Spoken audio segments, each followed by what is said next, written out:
तारापूर औद्योगिक क्षेत्रात पुन्हा एकदा स्फोट. कॅलेक्स केमिकल्स अँड फार्मास्युटिकल्स या कंपनीमध्ये स्फोट. पालघर जिल्ह्यातील तारापूर औद्योगिक क्षेत्रातील एन झोनमधील कॅलेक्स केमिकल अँड फार्मास्युटिकल्स या कंपनीमध्ये दुपारी 1:30 ते 2 वाजताच्या सुमारास भीषण स्फोट झाला. या स्फोटामध्ये 5 कामगार भाजले असून यातील 3घांची प्रकृती अत्यंत गंभीर असल्याचे समजते.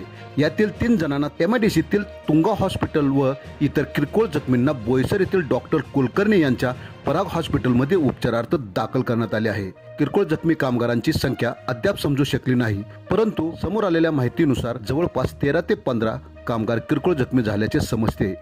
यापूर्वी अशा प्रकारच्या अनेक घटना घडल्या. स्फोट झाल्याचे कारण अद्याप समोर आले नाही. तपासानंतरच नक्की स्फोट कशामुळे झाला हे कळेल.